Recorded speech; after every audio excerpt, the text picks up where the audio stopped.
I think we are ready to go. Sorry for the...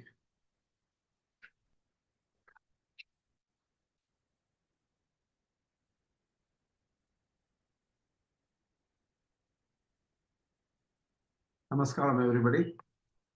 Asmat Guru Bhyo Namaha, Asmat Parama Guru Bhyo Namaha, Asmat Sarva Guru Bhyo Namaha, Shri Krishna Paraparamane Namaha, Shri Lakshmi Nrsimha Paraparamane Namaha, Shri Lakshmi Hayavadana Paraparamane Namaha, Sarvam Shri Krishna Namastu.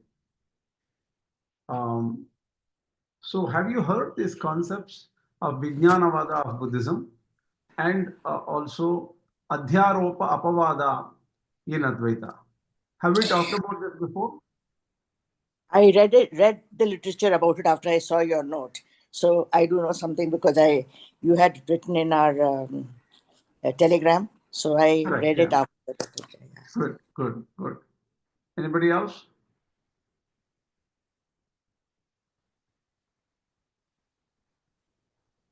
You can unmute and say. See, you might have noticed, right? The thing is, in many classes, what happens is they can go through a text, a complex text. When it comes up, it definitely needs explanation. Some concepts in Śaṅkarācārya are difficult. So, if you look at some lectures I have attended, some lectures where the teacher goes on saying that, and he describes the Śaṅkarācārya and everything like that. These are the concepts and stuff like that. But you are not allowed to stop that person, because if you don't understand, that's it, right? You have to think about it and say, okay, I'm going to go back to it, study it after the lecture, or at the end, I will ask questions. At the end, if you don't have so much time to ask questions, then you really cannot ask the questions. If you cannot ask the questions, you will go without the concept deeply clear to you. Now I'm asking you the question again. Have you heard of Vijñānavāda school of Buddhism and their concepts? Number one. Anybody? Have you studied this? Checked it out on the internet or some book or something on Buddhism? No, I have not. No, I have not. When we did that course on Buddhism, I think you were also there. We did come across it with Dr. Hebbar. Who taught that course? Dr. Hebbar, you were also there in that course. Oh, Hebbar, Balaji Hebbar, right? Yeah, my friend, Professor Hebbar. Yeah, that was good. Seriously, have you heard of Vijñānavāda school of Buddhism? No, what I know is like they are purely on the jnana, and I did a lot of Buddhism technique. I think close to 6 year, a lot of advanced technique like Satipatthana and then many other. No, they are all techniques. Okay, when you say techniques and practice like Vipassana and all those things, Satipatthana Sutta and all, they are actual methodologies, meditation techniques and things like that. But they're not theory. Here, yeah, please go ahead. Vijñānavāda is a school of Buddhism. See, particularly if you look at Indian Buddhism, see, there are different kinds of Buddhism. The Thailand Buddhism, the Ceylonese or Sri Lanka Buddhism, Tibetan Buddhism, they're all separate schools of Buddhism. Okay, but India recognizes 4 schools very prominently, because Buddhism also thrived in India post Buddha. So there, Yogācāra, Vijñānavādi, what is the thing? The Kshanikavādi, Madhyamika, exactly, Madhyamika. So there are like 4 schools. You can check out the 4 schools of Indian Buddhism. And by the way, there's a very good book on the development of Indian Buddhism. I might want to just give it to you. Okay, I have a PDF somewhere. Somebody gave it to me. I don't think there's a big deal. Nowadays, everything is available on some archive. Okay, that's a great book, by the way. Vijñānavāda school is the same as Yogācāra, right? Probably not. There's a small difference, I think.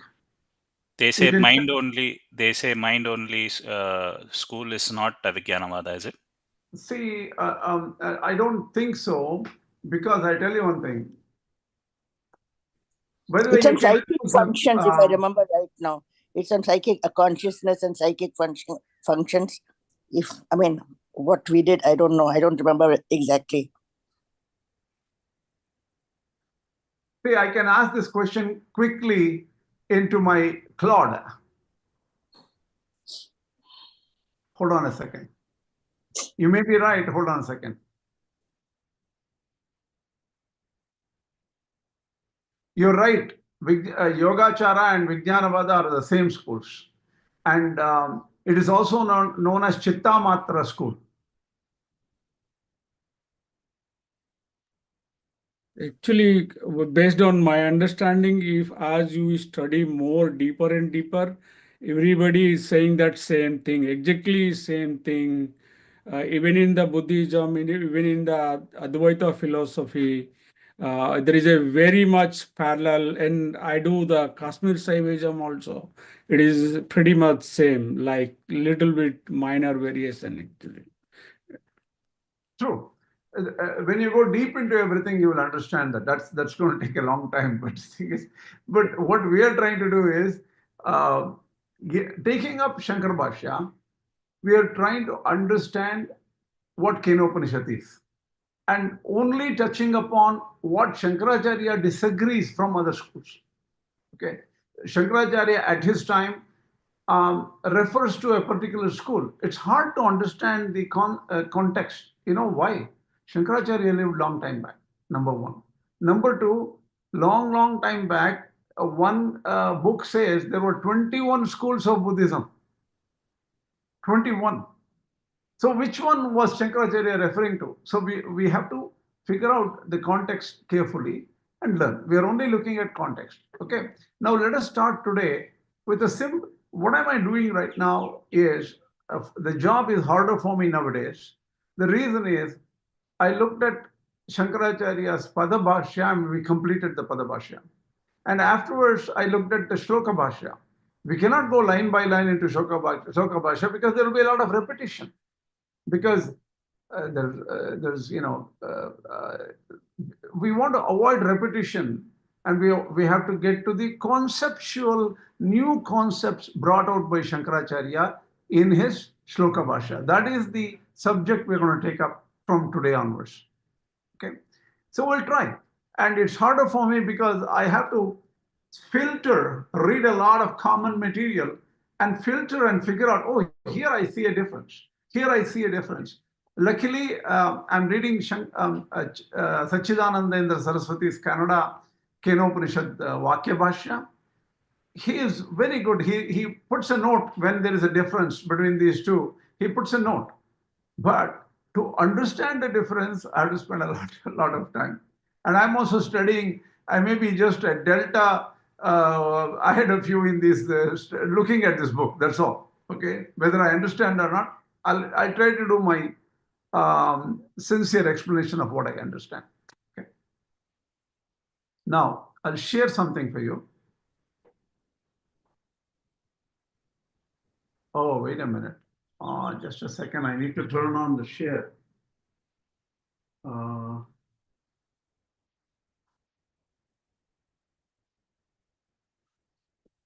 It says I cannot share. I don't know why.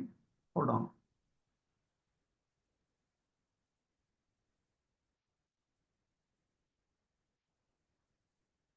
Just a second. Turn on the share.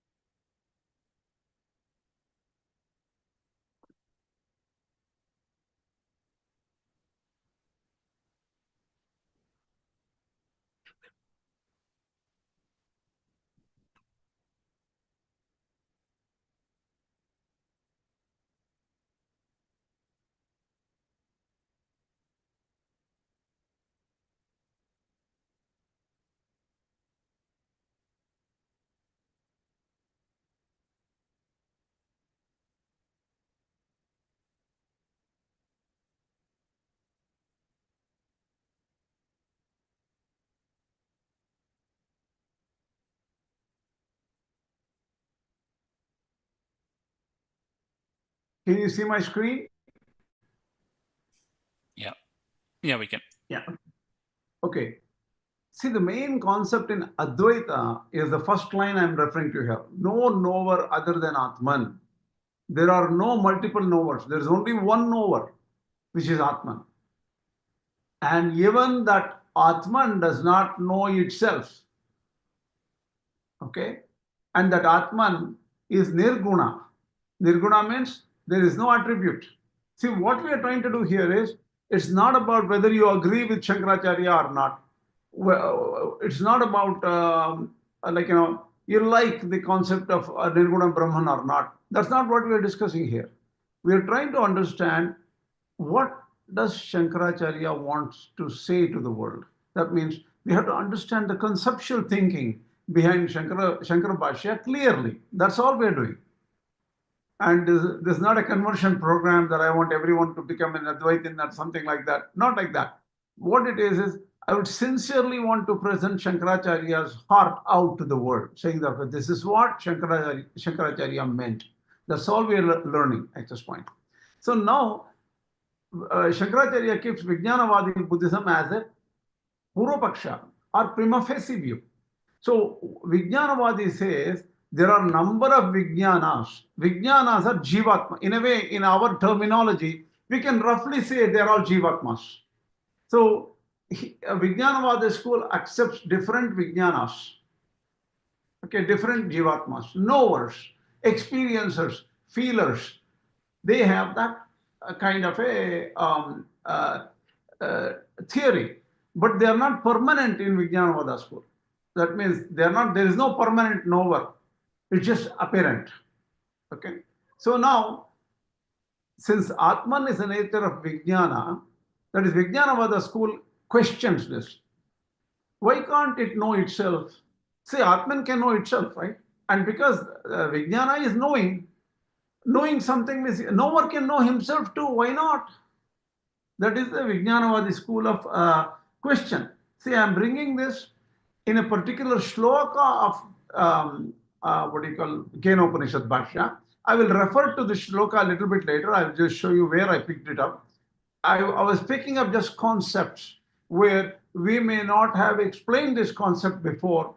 So even in the Pada Bhashya of Kena Upaniṣad, we did not explain. Maybe even in the Bhagavad Gita, we did not explain this properly. So I'm just picking up some specific concepts which were not dealt with earlier. Now, Śaṅkarācārya says, look, this is Ātman cannot know itself. It does not know. It is pure, true Ātman. For example, a lamp does not need another lamp to show itself. It is self-luminous. Lamp is self-luminous. Ātman is self-luminous. It does not require another knower, another lamp to show.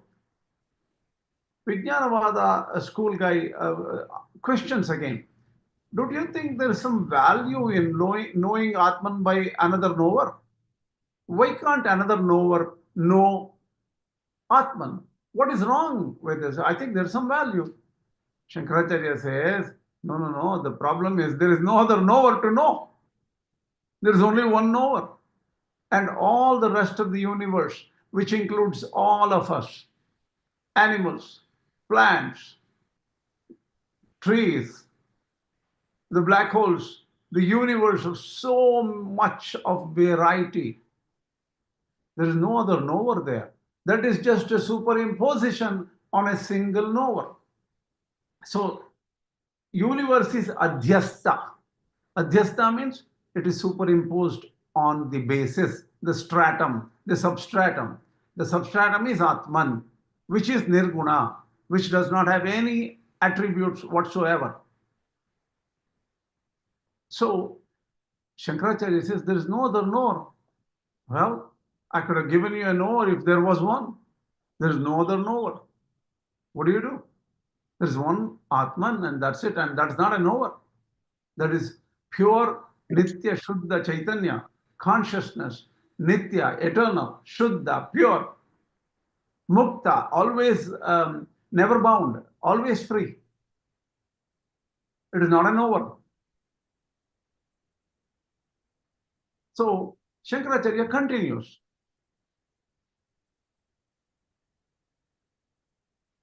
see, Śaṅkarācārya says, Savetti Vedyam nacha tasyasti vetta. Śaṅkarācārya is powerful in quoting other Upanishads. He is quoting the Shvetashvetara Upanishad, saying that Savetti Vedyam, he knows what is to be known. Nacha tasyasti vetta. There is no other knower of that person. That one knower is never known by anybody because there is no other knower. Wonderfully, Śaṅkarācārya picks up this Shvetashvetara Upanishad shloka and says that Shvetashvetara is very, very dear to all the theistic schools. And Śaṅkarācārya doesn't leave that, picks it up right from there. Iti cha mantravarnate vijñātāramare kena vijñāniyate. In the Brihadaranyaka Upanishad, that knower, who else? What can you see? With what can you see that knower? There's nothing there is no tool and there is no knower. So Śaṅkarācārya says, I have support of the Shruti, support of the Vedas, saying that the single knower cannot be known by anybody else because nobody exists. There is no other knower other than the single knower. Well, the Vijñānavāda school says there seems to be another knower that knows Ātman. According to the same Shrutis you are quoting, Mr. Śaṅkarācārya, you are quoting from Shrutis. I am a Buddhist, but I still know some of the statements in the Vedas. And in the Vedas, it is said, Tattvamasi. See, even in the Vedas, the Guru Uddhalaka tells Shvetaketu, you should know the Ātman. Utatam adesham aprakshaha. Have you inquired into the rule giver or the controller of the universe? So there is something to be known. Even that Shvetaketu was said, know this Brahman. And do you know who this Brahman is? Tattvamasi. You are that Brahman. So a knowledge of that Brahman was imparted to Shvetaketu so that the teacher tells the student that you should know this Brahman, right? Then it said also in the Tattvamasi from the Chandogya Upanishad, 6th chapter, 8th section. I think 6, 8, 7, I think, that's what I believe. Okay, I don't understand the Sanskrit letters, it confuses me. Okay. Again, in the Brihadaranyaka, Ātmanameva avet. Ātmanam eva avet. Brihadaranyaka 1.4.10. It says the context there is what was there in the primordial state when there was no creation. There was only what was there prior to creation, right? That was the consideration there, and it says only Ātman existed in that state of before creation. And the full context is Ātmai Vedamagra Asit Purushavidaha Sonuvikshya Nanyat Ātmano Apashyat. So Ātmanameva Avet. This is the full statement here. I have to thank the AI tools such as Claude, Gemini, Microsoft Copilot, and all these tools, because all I knew was Ātmanameva Avet. So I put it, I asked a question to Claude and say, where is this in the Upanishad? What is the context? In Śaṅkara Bhashya it is mentioned. It immediately told me, yeah, look at this, Ātmai Vedamagra Asit. I can even ask the tool, can you translate it for me? It already gave the translation. Sometimes the translation is wrong, so you have to do your homework to make sure it is right. So in the beginning, the meaning of this is, this was only the Ātman in the form of Purusha. Ātmai Vedamagra Asit Purushavidaha. He was in the form of Purusha, looking around. So Purusha has a body, right? So he can look around. So he looked around and Nanyad Ātmano Apashyat. He did not see anything other than himself. So Ātmanameva Avet. He knew himself only. So here, look, he knew himself, right? It's clearly said it knew himself. So the Vijñānavāda school asked this question. Actually, the Śaṅkarācārya himself writes in his Bhashya. So it is not that Vijñānavāda school is asking him, he says, suppose the Vijñānavāda school guy asked me this question, I'm going to answer this way. So the question is, there are statements in the Upanishads which says that you should know Brahman as anybody else should know Brahman. So Brahman is knowable in a way. And also Brahman knows himself or herself. So even that knowledge of Brahman of himself is there in Brahman. So Brahman is a knowledgeable person because the person knows something, right? It is not pure consciousness. There is another statement. I did not dig deeper into this statement. In Upanishad, etam vaitam viditva. So knowing this Brahman, iti cha sarvatra shrutishu atma vijñāne vijñānāntara apekshatvam drishyate. So knowing of the self requires another knower. And this another knower concept is spread around all in different parts of the Upanishads. Tasmat pratyaksha shruti virodha iti chete na. So even in our ordinary life, say, I know somebody else, I know this person, I know. So the thing is, we know a lot of things and there's a lot of different knowers here. So even in pratyaksha, we see different knowers. We don't see a single knower. In Shruti, pratyaksha is direct perception. Shruti also, even the Vedas are saying there are a number of knowers and the Brahman can know himself. No, this is not right according to Śaṅkarācārya. Why? He is going to explain.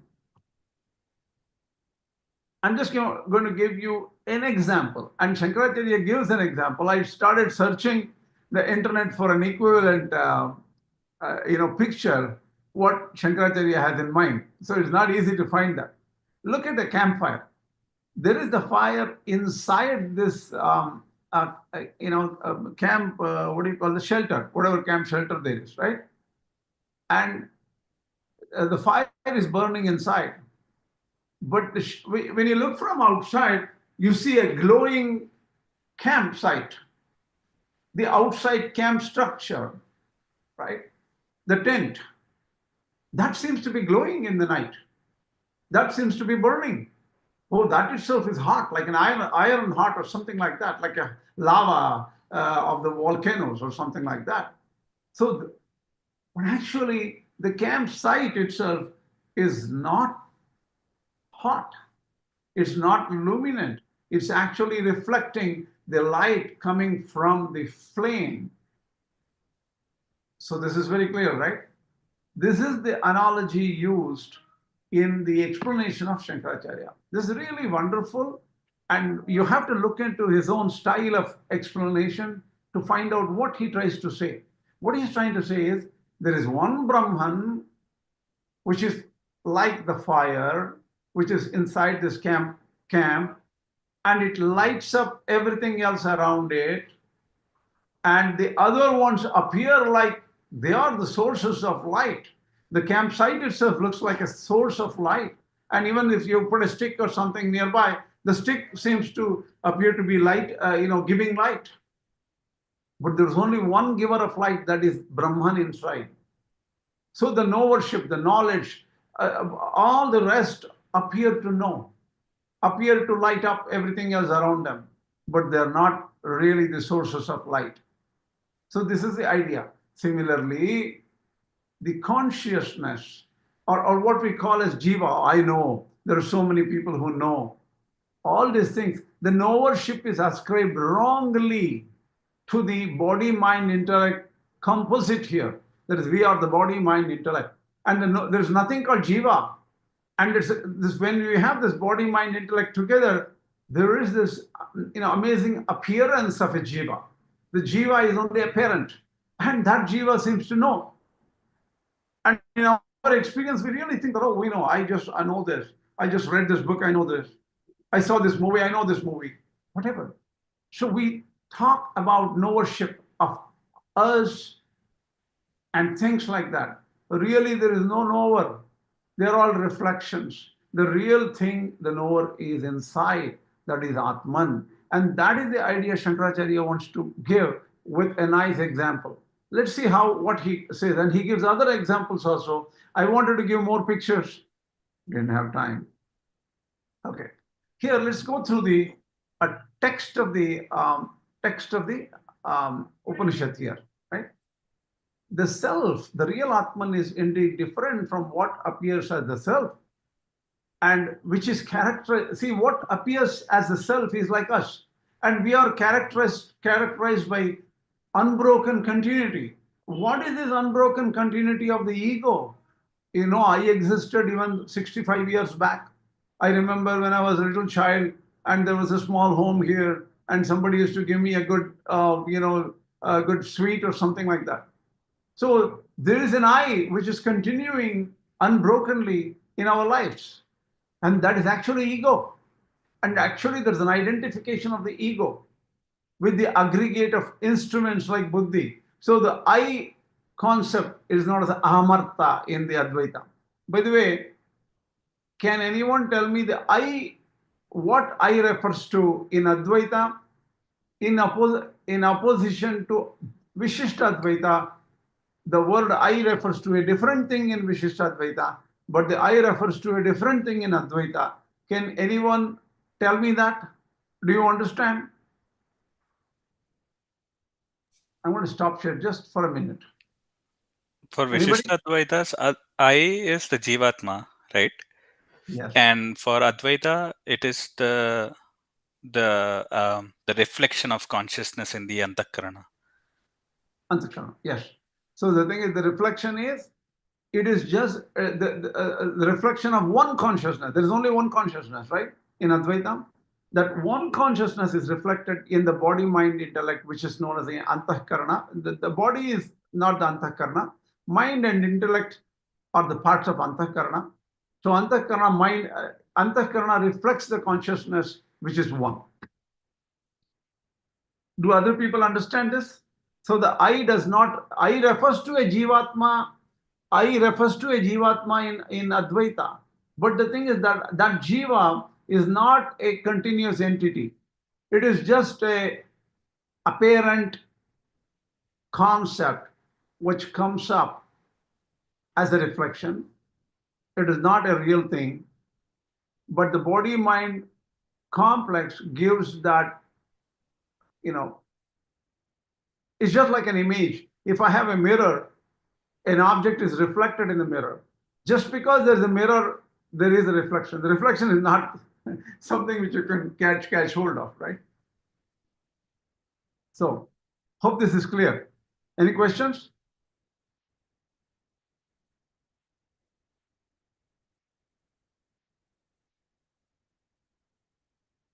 So, the Jīvātmā in Advaita is not something which is concrete. If you look at what is the Jīvātmā, if you go to all you see, there's only one Ātman and the rest are superimposed on it. So that is the idea of Advaita, right? Okay, now let's go back. Swami, it is only for a jnani that this is true, the statement that you just made. True. That all these are apparent is only true for a jnani, one who has realized that Ātman, True. right? For all other people, it is as real as it can get. As real as it is. Yeah, so apparently, relatively, it is real. You're right. Relatively, it is real. Oops. Where did it go? Hold on a second. What happens, Krishna, when the ahamarta goes for a gnani then? What's your question? Please repeat again. That ahamarta, if it is a something which evolves because of a combination of consciousness and mind, in the case of Advaita, what happens in the absence of the mind then? What do you mean? What happens when in the absence of mind? What does it mean? In the case of a gnani, what happens then? In the case of a jnani, the hamarta will go away, right? And see, the good question. In Advaita, you can only negate the unreal. You will never be able to know the Paramatma, because Jnani doesn't know the Paramatma. Jnani is the Paramatma. So what is his mind, body, intellect with its own vrittis, the mind, body, thoughts, it will negate what is not Brahman, and it will go away. Like how the fire will burn the forest, including every tree. When it comes to the last tree, it burns the last tree, and then it will extinguish itself, right? The fire will extinguish itself. Like that, the all these are the thoughts. When the Brahmajnana comes to the Jnani, all the rest is dissolved or burnt by that Jnana. And only what remains is Ātman, that's all.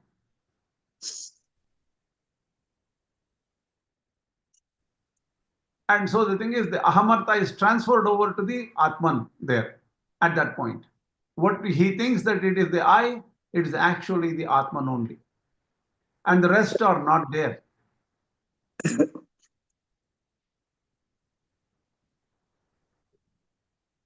Okay. So the aggregate of instruments. Then only he gets the awareness of Brahma Satyam Jagan Mithyam. Correct. True. So when the rest of the things around, including his own body, mind, intellect, and the I, will all go away, then what remains is only Brahman, and Jagat is the rest. And they're all wrong. They don't exist. They seem to exist. They never existed. So this apparent self being, one second, the apparent self. So the unbroken continuity of ego identification with the aggregate of instruments. So this the buddhi and all, they're all internal organ instruments, and we have identified that I with it, and that's just ego. This apparent self, this apparent Jīvātmā, being of nature of non-discrimination. So this really speaking, this knowledge of Jīvātmā itself is wrong, because you are not able to discriminate between what is Ātman and what is Anatma. So they primarily manifest through the intellect and operates through the organs like eyes. So this Jīvātmā operates through our eyes and other organs, even through the intellect and mind.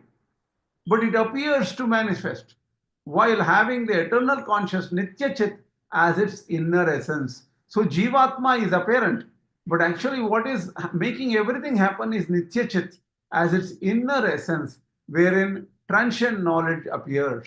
So there is one thing called Nitya Chitta. In that, transient knowledge appears, right? For example, if there is a screen. In the movie, in the old times, there used to be a screen, and somebody used to bring a projector and project the movies with a big reel. And the projection is what? So the projection is all this Jīvātmā, the movie, and all these things are all projections. But really speaking, the screen is Ātman, and this projection is unreal. So this is the idea of Advaita. Śaṅkarācārya clarifies. So even this Jīvātmā is just a projection which seem to appear and operate through our eyes, mind, and everything like that. Really speaking, there is only one Chit sitting somewhere, and that's the only thing which is lighting up everything in the world. So all other knowledge of knower, known, that is Jnata, Bhokta, experiencer, knower, and all, these are all just projections. Wrongly perceived. Śaṅkara Bhashya continues. Due to the appearing and disappearing disappearing nature of mental modifications, like those accepted by Buddhists. So because Buddhists accept, the mind will gets modified through knowledge. I see something, touch something, I get experience. For Buddhists, only experience is real, not the experiencer. There's nothing constant in Buddhism. That is the idea there, right? Though distinct, it appears in accordance with that nature. The inner organ, Antahkarana, is included within the mind itself, as the Shruti declares. Now, Śaṅkarācārya is saying, what you call as mind and the knower and everything, they're all in the mind itself.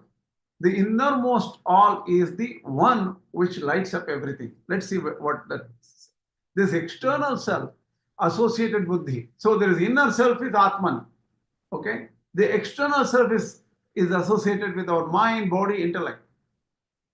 Though distinct from the inner eternal conscious nature, so this Jīvātmā is very different from the internal Ātman. Ātman is that which is the Brahman. See, the internal Ātman is unmoved like space. In space, there can be a part, you can move the part and do some things. Space doesn't move. So it is like, so Ātman does not have any movement, no involvement. It exists as only the substrate. It is mistakenly accepted by ordinary people as self that experiences. A person is carrying a pot of water. You think that like the pot space is moving. The pot space is not moving. There is only one space. Ordinary people think that self-experience of Jīvātmā is experiencing, Jīvātmā is experiencing sorrow or happiness, despair, hopelessness. Oh, you are not the Jīvātmā which is experiencing all things. You are not even that. So this impermanent consciousness that is coming and going, right? The sorrow coming and going, happiness coming and going. Somebody is the experiencer of the sorrow. Somebody is experiencing the unhappiness. All these are just phases. Really speaking, there is one Ātman and there is no other person other than an Ātman. Just like non-fire appearing as fire. That is the campfire example. The non-fire is the tent. The tent appears like a fire. Actually, it is not the fire. Or the fire appearing through the flames. The flames is not the fire. The flame is like, gases, going away from some place or something being burnt and going away and things like that. So that is not the fire. Therefore, it is different from the self of eternal consciousness, which is Nitya Vijñāna Swarupa. So the Nitya Vijñāna Swarupa is eternal consciousness, which is only Ātman. And ordinary, what we call as Vijñāna or Jiva, they are all just reflections. They are just appearances of the inner Ātman. For only in this context can the dependence on knowledge and nature of wrong knowledge be justified, but not in the eternal consciousness. So in the eternal consciousness, there is nothing going and coming. Nothing comes to the eternal consciousness, nothing goes out of it. Nothing is added to it, nothing is removed from it. The eternal consciousness doesn't know. It's just pure consciousness. I have a question. The Okay. previous slide. Why does it say Nitya Vijñāna Swarupa? Shouldn't it just say Nitya Jnana Swarupa? No. Here, Nitya Vijñāna Swarupa is just because he is talking about Buddhism there. See, Buddhists accept, he is talking the Buddhist language there. For Vijñānavādins, Vijñāna is only true. So just like, you're talking about so many Vijñānas there, instead of accepting so many different knowers, accept the Nitya Vijñāna Swarupa, which is the internal knower, which is not truly a knower, but that makes the others like knowers. The others appear like knowers. The true fire appears like the tent and other things which are illuminated by it. So the term Nitya Vijñāna Swarupa should not be mistaken as jivas or something like that. Nitya Jnana Swarupa is the right way to say it. But Śaṅkarācārya uses the word Vijñāna just to be equivalent to the Buddhist context. That's all. Okay. Yeah. Even in the Upanishads, they use the word Vijñāna, right? For example, in the Panchakosha, they refer to Vijñāna only. No. They say, see, Śaṅkarācārya accepts Vijñāna. Vijñāna is Jīvātmā. And Vijñāna is Jīvātmā for Śaṅkarācārya. But here, Nitya Vijñāna Swarupa is actually Paramatma. Here. But Panchakosha, the Vijñāna referred to that is it's different from what is referred to here, actually. Correct. In the Buddhism. Yeah, correct. Yes, these two are different. So Śaṅkarācārya, in his own beautiful Sanskrit words, he says, Anyo hi sa Ātma buddhyādikārya karana sanghāta Ātma abhimāna santana vichcheda lakshane avivekātmako buddhyadyavabhāsa pradhana chakshurādikarano nityaschit swarūpa antahsvaraha yatra anityam vijñānam avabhāsate. The anitya vijnana is what do you call anitya souls, anitya Jīvātmas appear in that nityatma. Antasaraha, he is the inner essence. And buddhyadyavabhasa means in the intellect and mind and all, the jiva appears. And through our eyes, oh, I seem to know, and things like that. Really speaking, there is one single central core. Look at the beauty about this. This is not antaryami like how they may use the same words as antaryami in the Advaita, but antaryami for Vishishtadvaita is different. Here he say antasaraha, it's an essence inside and it makes everything work. Let's see how he separates out from the Vishishtadvaita view here. Antahkaranasya manasopi mano antargatatvat sarvantarashrutehe. That Atman is given inside the mind. Let's see what it is. Antargatatvena nitya vijnana surupena akashavad aprachalita atmana antar garbhabhutena sabahkyo buddhyatma tad vilakshanaha. So what we think as our intellect or the intelligent one and all those things, that is an external Jīvātmā. That is not the real one. And that is not the real consciousness. Tad vilakshanaha. What that is different, the internal one is different. Anagniriva agnihi, like how that which is lighted appears like light. If you put a cover on the lighting, right? A lamp has a cover, like a blue cover or red cover or something. That cover appears to be lighted. It's not really that light. The light is within. Pratyayaihi avirbhava tirobhava dharmakaihi vijnana bhasarupai anitya vijnana atma sukhi dukhi iti abhyu upagataha laukikaihi. So the thing is, I'm sad, I am upset, I'm very happy today, I got a new car, whatever it is, right? So all these things are apparent, anitya vijnana, temporary consciousnesses, which come and go. There may be a single consciousness associated with your ego that is there all your life, that can go even to the next life. And that is assumed to be Jīvātmā, but that's not even real. It's just a reflection. Ato anyo nitya vijnana surupad atmanaha. The real eternal one is the real true self, that is Ātman. Tatra hi vijnana apeksha viparita jnanantam cha upapadyate na punar nitya vijnane.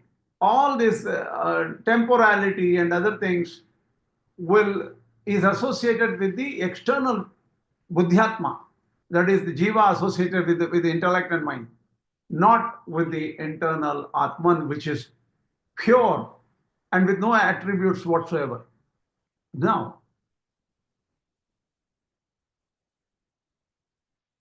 then the opponent can say, do you really mean to say that thou tattvamasi, know that Brahman, you are the same as Brahman? If somebody says that is in Chandogya, which is repeated by Śaṅkarācārya so many times, and news Ātmanameva avet,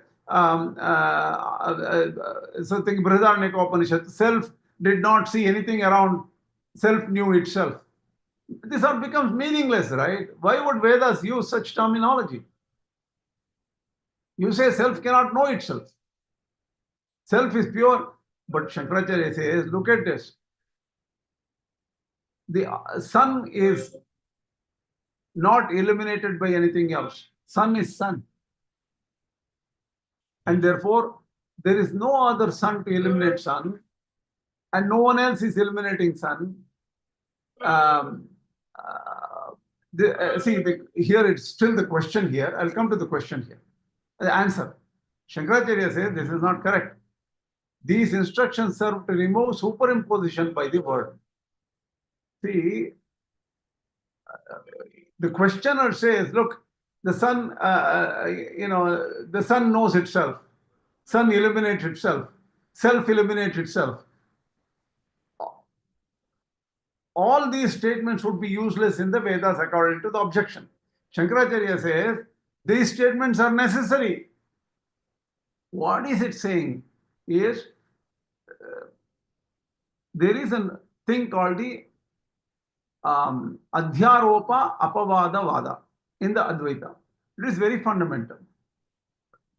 See, in the Shrutis, there are so many statements which are very positive in the sense that, yes, Sarvajña Sarvavit, it says, that is, this Brahman is all knowing. He knows everything. Parasya Shaktihi Vividhaiva Shruyate. His powers are unlimited, and the powers of Brahman are heard, said in the Vedas in different forms. He created thus, he gave me this, he burnt it. So there are so many actions associated with Brahman in the Shrutis. Okay. Jnana Swabhavaki, Jnana Bala Vikriyacha. Natural, he is the strength of Brahman. Transformation. Vikriya, Jnana Bala, energy, strength, changes. It is natural to Brahman. Okay. He is the giver of moksha. He helps us. So there is so much of positive attributes associated with Brahman, don't you think? All these serve only for finally saying Nirguṇa. So they give all these attributes, superimpose all attributes to the attributeless. At the end, they deny it, saying that there is no gunas for this Brahman. So for the purposes of meditation, you require something positive. So for that, he's beautiful. Hiranyashmashruhu, Hiranyakeshaha. He has golden hair, golden mustache. Apranakhat sarvayeva suvarnaha. He's effulgent like gold everywhere. So Sahasra Shirasha Purushaha. He has thousands of eyes and heads and things like that. So all these are superimposition on the formless, colorless, no attributes.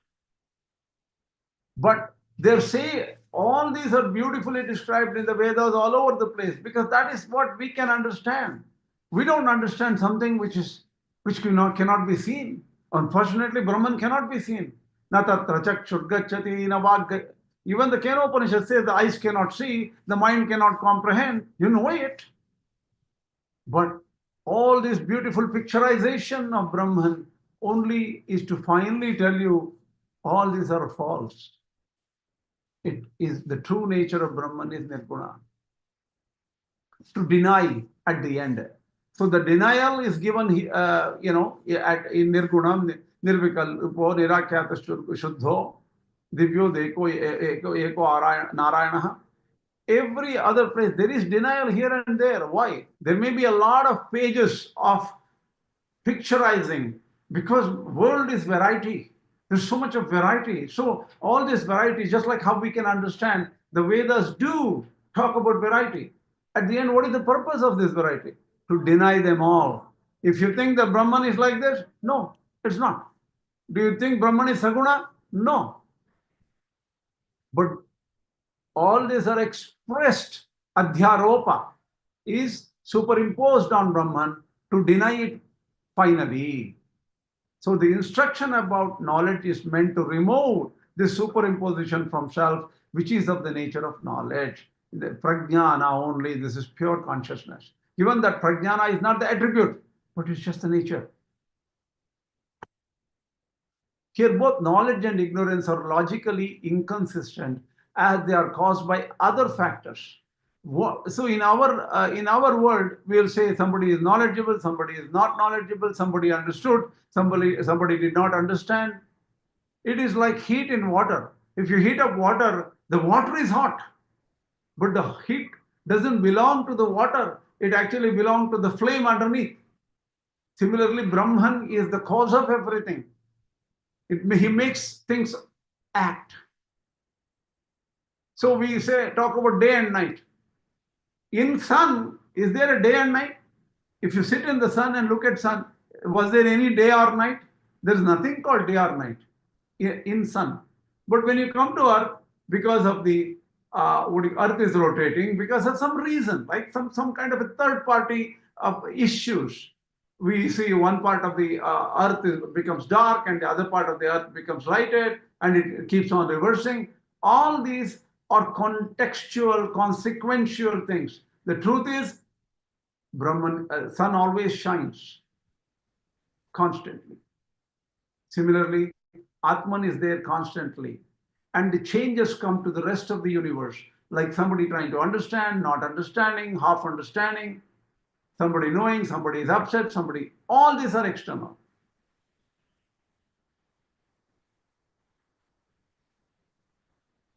Similarly, considering the word superimposition of happiness, sorrow, bondage, liberation, etc., the scriptural statements like Tattvamasi, Ātmanameva Vet, you are that person, self knew himself, are merely meant to remove the superimposition. Right? This is sort of a little bit non-intuitive for people, right? It's non-intuitive. I have something fundamentally I can't understand. This is not, it refutes all Madhava's theory. It is basically only Śaṅkara's view, what you're talking about. This is Śaṅkara's view only. Obviously, this is Śaṅkarācārya's view. Yeah, that is what I want to know, because this is yesterday we talked about Madhvacharya's view. Today we're talking about Śaṅkarācārya's view. Thank you. Yeah. So knew the self alone are merely meant to remove the superimposition, just as when we say that sun illuminates itself. Sun doesn't illuminate. The nature of sun is illumination. It is not doing something. Oh, I'm going to illuminate myself. Nothing like that. The nature is pure light. So Ātman is pure consciousness. It doesn't do anything. It is not an agent of knowledge. It is not a knower. It is not a feeler. It doesn't feel anything. It is unperturbed. Śaṅkarācārya says, therefore, it is different from the unknown. This is actually Kena Upaniṣad. We go back to the Kena Upaniṣad. This is explained in the Shloka Bhashya, the Pada Bhashya itself. There's nothing. It is different from the known. It is different from the unknown. Right? What is different from the known means we know some things in this world, but there are a lot of things we don't know. Some other people may know. So we try to know something which we don't know. But Brahman cannot be known. So even if you try what you don't know, even if you try to know what you don't know, you will never know Brahman, because it is different from what is unknown and known. That's what Śaṅkarācārya is saying. So it is clear. The known and unknown are conceived as manifest and unmanifest in terms of effect and cause. The Brahman, which is the nature of consciousness, is different from both, being devoid of all distinctions. This is this overall me. Here's a beautiful concept he brings in. The universe, they say, there is a cause of this universe, and the universe emanated from the cause, right? The cause and effect. But actually, there is no creation. There is no cause of a creation. But even the Upanishads talk about what do you call tat srishtva tadeva anupravishat. Having created this universe, he entered into this universe. This is Taittiriya Upanishad, right? So they talk about a universal cause, and then the effects came from the cause. But Ātman is different from the creator and the created. Creator, creation, and all is happening here because it's all illusion. Really, Ātman is unperturbed. He was never involved in creation. He was never involved in trying to come close and say, oh, somebody is being caught, somebody is in trouble, somebody is in pain, somebody has hurt himself. Ātman is never bothered about anything because it doesn't know anything of this illusory world. The illusory world, illusory universe is us. We have made it up. Even that doesn't exist because we think that we are the agent, we think that we are the feeler, felt, things like that. And Brahman is beyond all distinctions. Therefore, the self being, therefore being the self is neither to be rejected nor to be accepted. The one thing is rejected or accepted by another, but nothing can be rejected or accepted by itself, because only itself exists. And Brahman, being the innermost self, is not an object. Hence, it cannot be rejected or accepted. You can only reject or accept something which is an object. If I give you something, you take it. If I give you something, I say you don't know, I don't want to take it back. If it is an object, you can do it. Brahman is neither that. Brahman is not an object of concept also, object of, because you cannot even understand, you cannot make it as an object of your knowledge. So this is the end of today's, I could not prepare. Okay, I'm sorry. Yeah, go ahead. I have another question. If you extend it further, then the pure consciousness itself is illusory. So there's shunya, basically. There's nothing. One second, please. 1 second, please. I have to hear you properly. I don't know if other people heard you well. I don't know. I did not hear your question. Oh, I'm sorry. Can you hear me now? Now I can hear you. Okay. No, my question is, if you further extend that idea of illusory nature of everything, then pure consciousness, quote unquote, is also illusory, and then there's only shunya, there's nothing, absolutely nothing. Is that correct? Good question. So why not that pure consciousness? That also pure consciousness is also not there, right? This is the exact difference between Buddhism. Buddhism is Mahayana school of Buddhism. There is nothing, right? Everything is apparent only. There is no substance. Right. Only attributes are there. Attributes are yes, so we only have the universal experience, but there is nothing underneath it. That is the Buddhism school, Mahayana Buddhism school. Yes, correct. Yeah. Srini's saying is, why not accept it rather than saying that there is Brahman, right? Swami, there's Correct. a problem with your network. I There's a think problem with your network and we cannot hear you. Yeah. Now can you hear me now? Not only that, your face looks very distorted. We cannot see your face also clearly. 1 second, let me see what is happening here. 1 second. Yesterday Wi-Fi also it happened like that. connected. Yesterday also it was connected. So many Okay, technicalers, they are used to come. When you move your hands. Can you see me? Can you hear me? Now we can see and hear clearly. We can hear, not see. Interesting. I think I can see you and hear you well. What about others?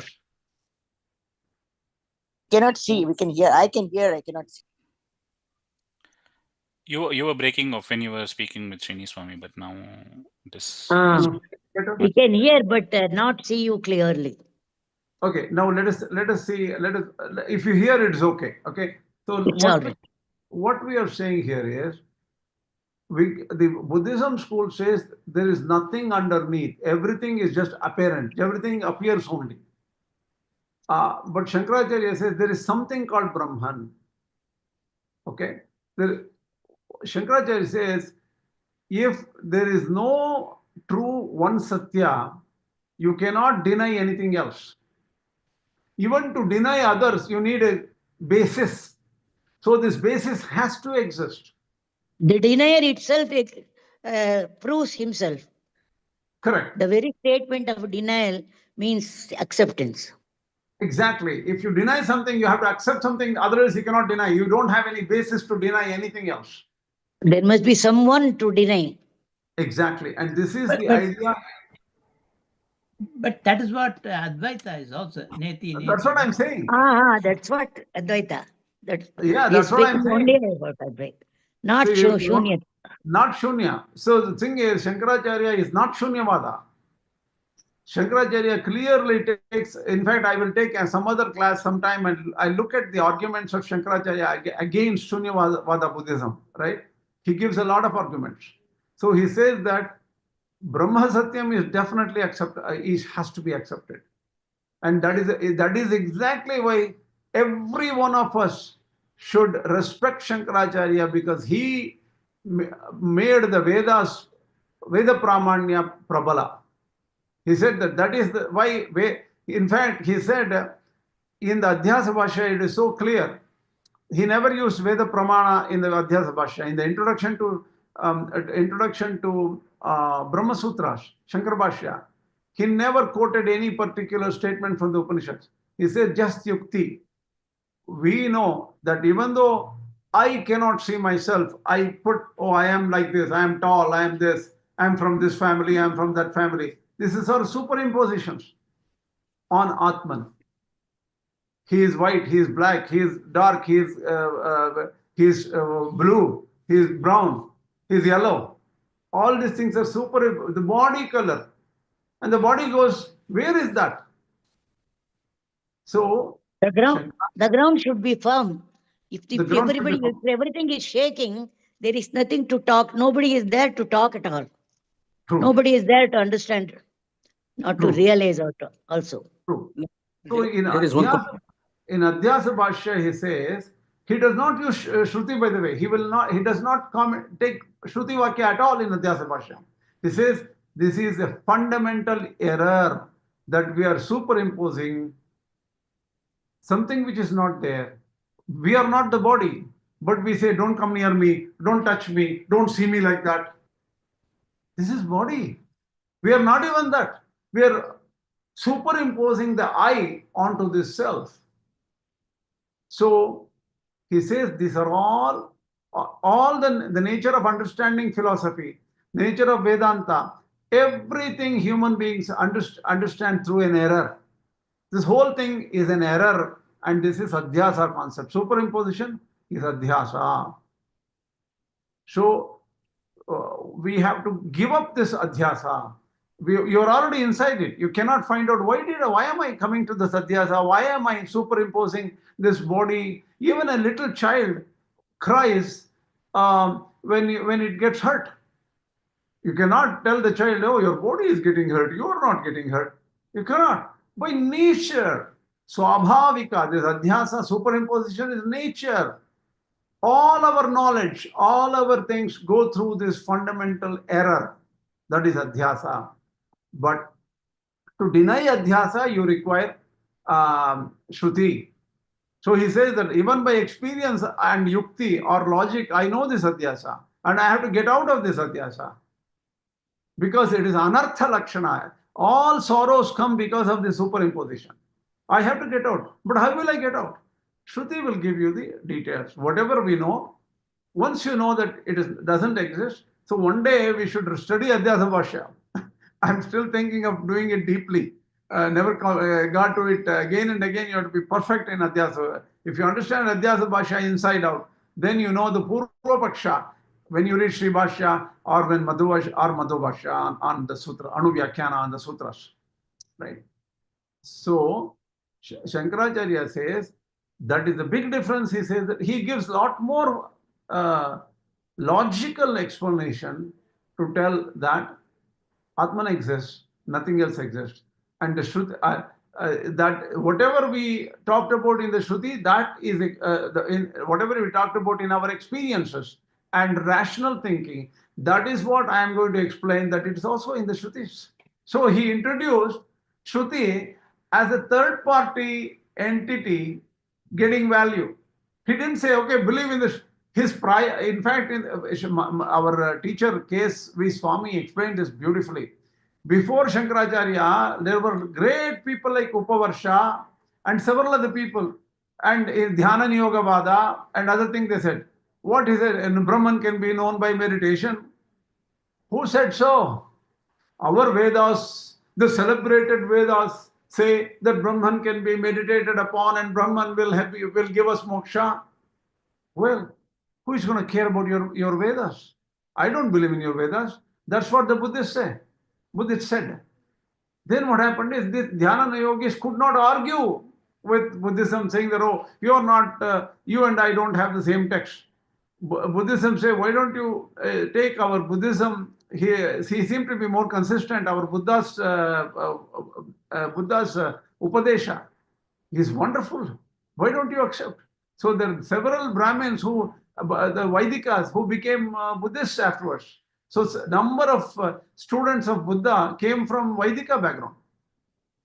But Śaṅkarācārya said, if I use this idea, strategy that, oh, to believe in the Vedas, then I can establish everything. I won't even believe in the Vedas. How can you establish anything?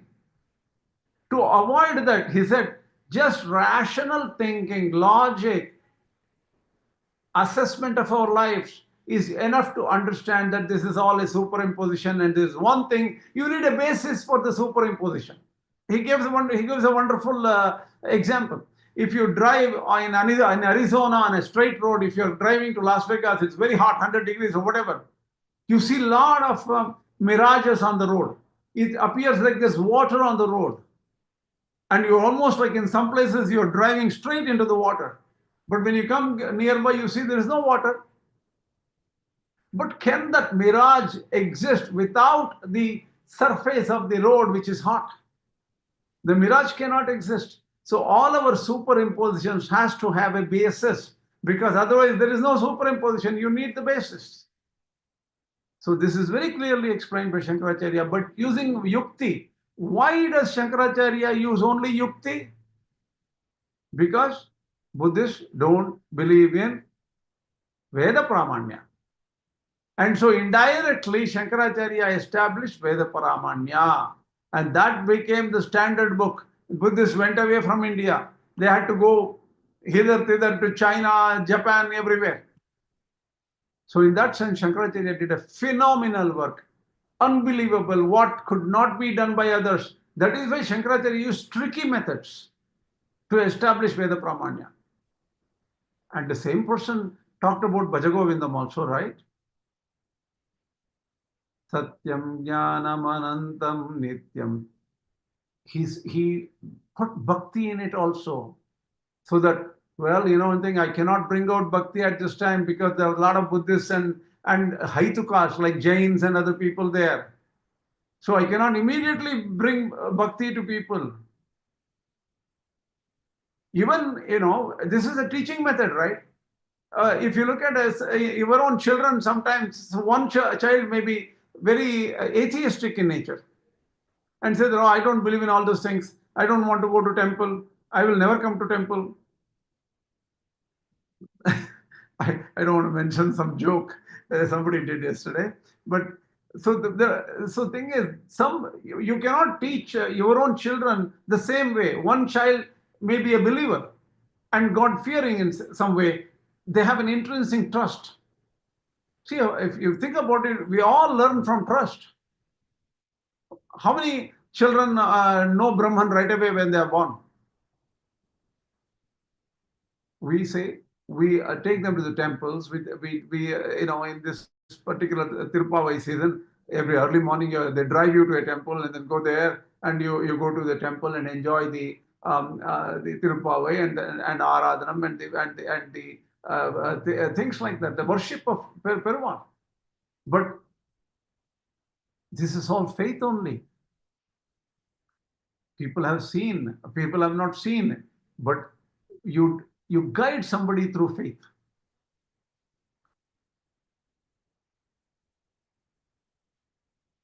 Śaṅkarācārya had to really suffer, work very hard to drive this point and retain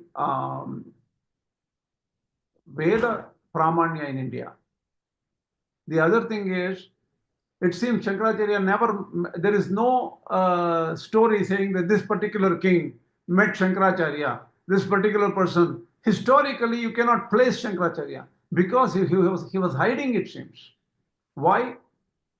There was so much of anger against the new concept, because at that time Buddhism and Jainism were so powerful. There were Jain kings, there were Buddhist kings who supported Buddhism. They won't tolerate other people. There could be murders and things like that too. They were nice people, they were, the good kings and all, but sometimes you can hear this. There were several people were killed because they did not belong to a particular faith, right? So Śaṅkarācārya did not befriend so many kings and other people. He never came out to light. His history is shrouded in mystery. His birth, life, everything is shrouded in mystery. All he left is wonderful set of books. So Śaṅkarācārya did not have any bad intention in trying to explain things in a very complicated way. In fact, he copied the theory of two reals, Brahma Satya, Jagan Mithya, that is, something is unreal, something is real. This two reality concept he borrowed from who? Can anyone say? That was not his original concept, the idea of two reals. World is unreal, Brahman is real. This is not his concept. Can anyone say where he got this concept from?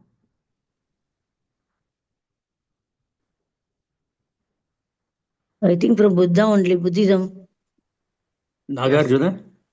It is Buddhism only, where there is Samvriti Satya, Paramarthika Satya. These are the terms used in the Buddhism. It could be Nagarjuna, it could be Dignaga. Samvriti, Asamvriti. No, Samvriti, Paramartha. Asamvriti they don't use usually. Samvriti Satya is transactional, Vyavaharika. Vyavaharika truth is Samvriti Satya. Paramarthika is the Paramarthika. And Paramarthika is Shunyam, according to Mahayana philosophy. And this is mainly Mahayana. So Mahayana gave rise to Advaita. But there was a reason for it. We have to think about where this happened. When did Śaṅkarācārya write? That is why K.S.V. Swami says, if Ramanuja.org was born during the times of Śaṅkarācārya and had to face the difficulties, the environment, the type of people, the type of students who are very different, who are all schooled into the schools of Buddhism and thinking like that, Ramanuja.org had to use the same language what Śaṅkarācārya used. So it's a question of time. Swami, so it seems that the negative approach that we talk about, the neti nyaya, even Buddhists use the same concept, but they treat even the absolute as in terms of negative. But Śaṅkarācārya doesn't use the absolute in terms of the negative, right? Yes. He actually says that it is Svayaṃprakāśa, that it is a positive entity rather. Definitely. When we say that it's a negative entity, that's when it becomes Shunya. True.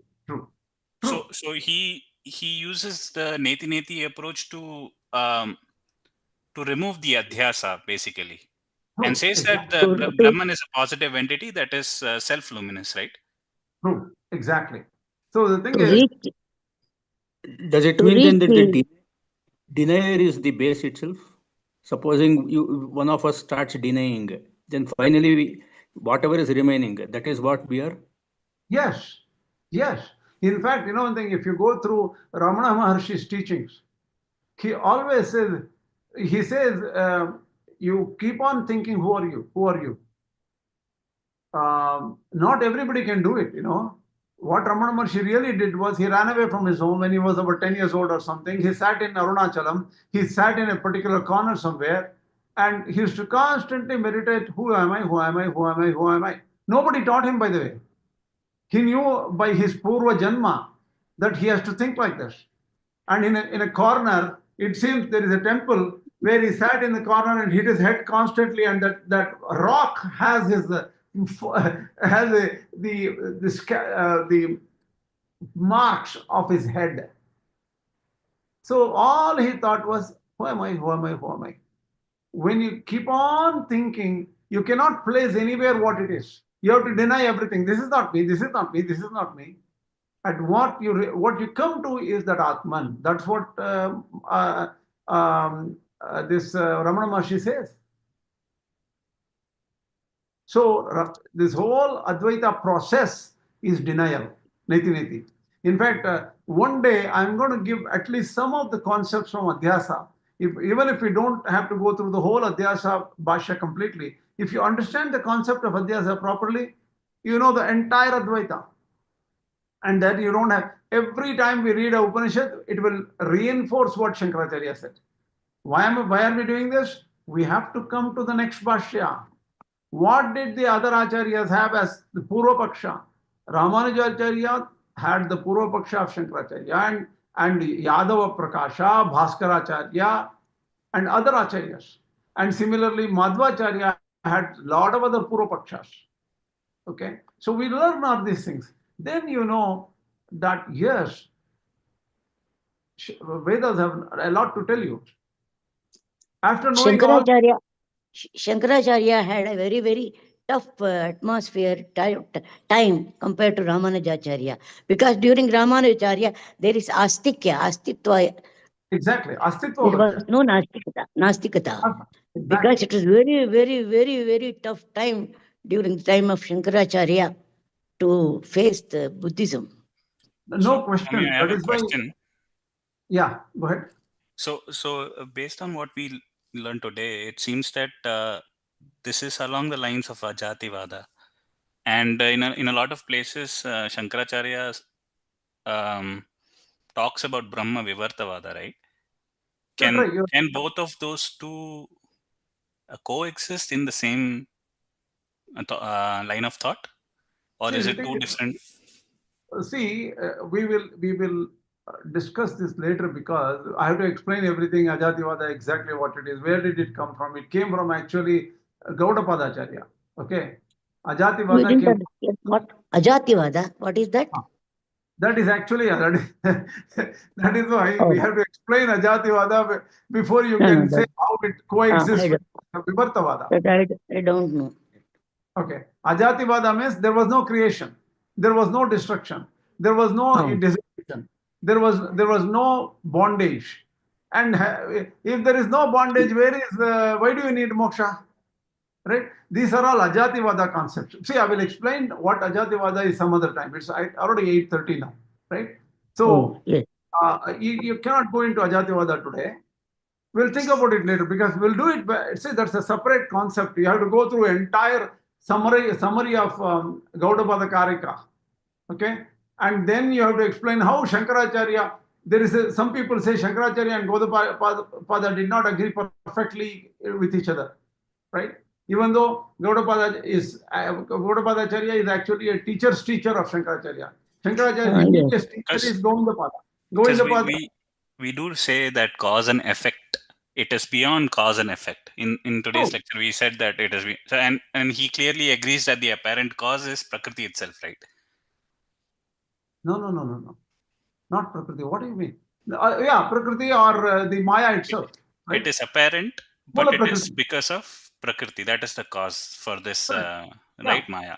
So if it is beyond the cause itself, it basically, he also kind of agrees that with Madhvacharya on his view, on a certain level, that the cause is not Brahman, right? Mm-hmm. In that sense, right? Yeah. So the thing is, you're right.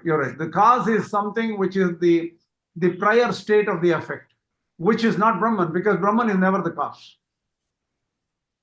So it's only on to Ramanujacharya to prove how it is the cause as well, both the instrumental and the material cause as well. You're right. In Ramanujacharya, Abhinna Nimittopadana, he is both the instrumental and efficient cause, right? So how is it? And so that's right. So, see, but the thing is, even according to Advaita, I had to point out your assumption is not perfectly. Even Advaita says Abhinna Nimittōpadana is Brahman only. See, Because they Brahman don't agree Maya as a second reality, separate from Brahman. That's exactly. why, right? There is only one reality. Maya is not even real, right? Yeah. Exactly. So the Maya cannot exist by itself. It has to be reflected on a surface, a substrate. Ground. Some Ground. substratum, some ground. Exactly. Some reality. Yeah. Okay, then, one thing, I need to rush to many things today, a lot of work to do at home. So we will continue next week. Asmat Gurubhyo Namaha, Asmat Parama Gurubhyo Namaha, Asmat Sarva Gurubhyo Namaha, Shri Krishna Parabrahmane Namaha, Shri Lakshmi Narasimha Parabrahmane Namaha, Shri Lakshmi Hayavadana Parabrahmane Namaha, Sarvam Shri Krishna Arpanamastu. One question: did we explain this concept in the prior Kena Upaniṣad Bhashya? No. I don't think so. I don't think so. So that is why I'm picking up some minute concepts here and there, which are pretty new in the Vakya Bhashya. Okay, that is the whole purpose. Okay, namaskar. Thank you very much.